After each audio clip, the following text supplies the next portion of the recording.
Welcome back. Thanks for joining me once again across here on YouTube.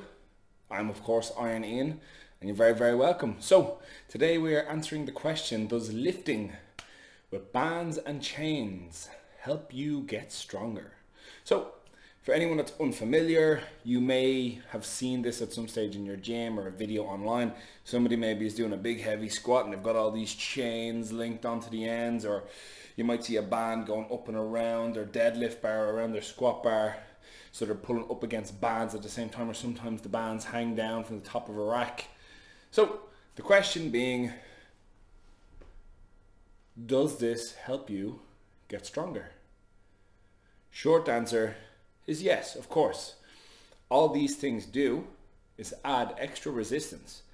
All training fundamentally, when we're talking about resistance training, is moving against external load or pressure. So it doesn't matter if that's bands, chains, plates, dumbbells, kettlebells, whatever it might be, it's some kind of external force that you need to push against. So yeah, they can absolutely help you to get stronger. So let's talk a little bit about specifically bands and chains and where you might see them and why. So I suppose in the realm of powerlifting, they're most commonly known with West Side barbell and the conjugate method. So that may be where you've seen some of that. And the idea of it is you're using what's called accommodating resistance.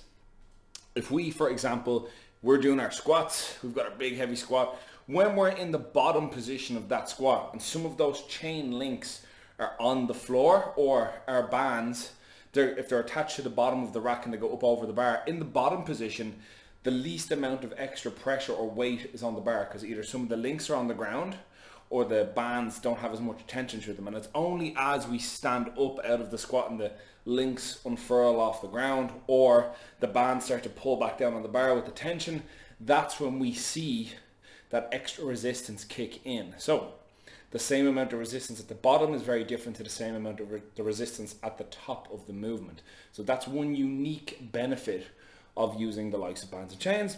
With the bands, you'll see sometimes people do reverse band deadlifts where the bands are attached up on the top of the rack, down under the bar and up over the other side of the rack. So it's actually helping you a tiny little bit off the floor, and then obviously the closer you bring it to your lockout position, the less the bands will help. Similar to how you might see somebody use a band for a pull-up or a chin-up or dips.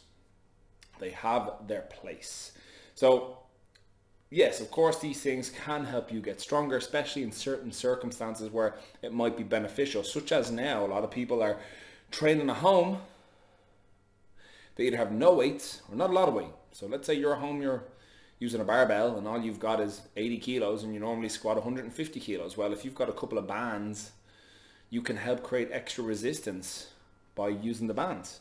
Yeah, sure, it's not going to probably be the same, but it's still something. So especially in these times, the bands and chains, if you've got them, can be used to add extra resistance when equipment might be somewhat limited.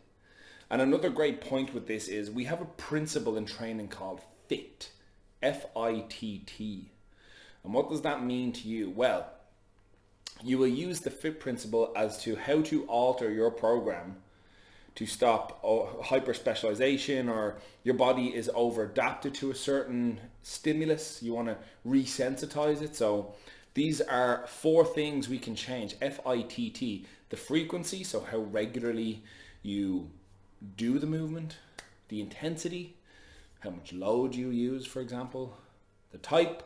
So maybe we're talking about a bench press. So maybe we change you from doing flat bench to incline, or from flat bench to close grip or decline or whatever. And then time. So you can talk about time under tension, how much time you train, how much time you are spending on a movement. There's a lot of different variables here. So frequency, intensity, type, and time. So by adding in bands and chains, we're changing the type of exercise. We may also maybe add in a day where we've only got 60 kilos on the bar and bands and chains. So also changing the frequency. We've added an extra day of squats or bench or deadlift to do this.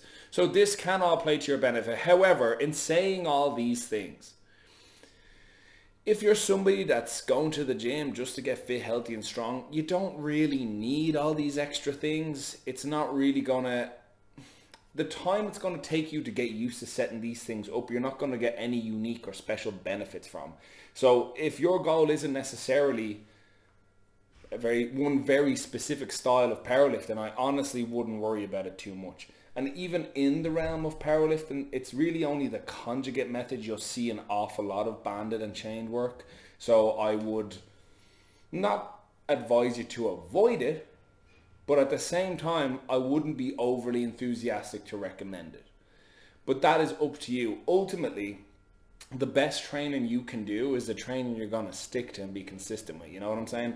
So if you like training with bands and chains, or like I said, if you're in a position now where you don't really have an awful lot of equipment available, yeah, sure, you might want to jump on the bands and chains and use those as added resistance. Sure, that's absolutely fine. In any case, I hope that thoroughly answers the question. Gang, thank you so much for joining. These videos are nice and short. We're keeping them concise. But don't you worry, I've got some long form content planned here for YouTube. But please do keep those questions coming in. Give me some things to discuss. And keep tuning in. I want you to go down. I want you to drop that like. Maybe leave me a little comment. Make sure you're subscribed. Ring the little bell if you want to know when I upload again. You can join me across on Instagram. You can join me across on Twitter at IronIanPT. Whichever one you like. Anyway, gang, I'm going to get out of here. Remember, questions anytime here, Twitter or Instagram. You'll see those stories going up on Instagram with those question boxes. Done. See you in the next one.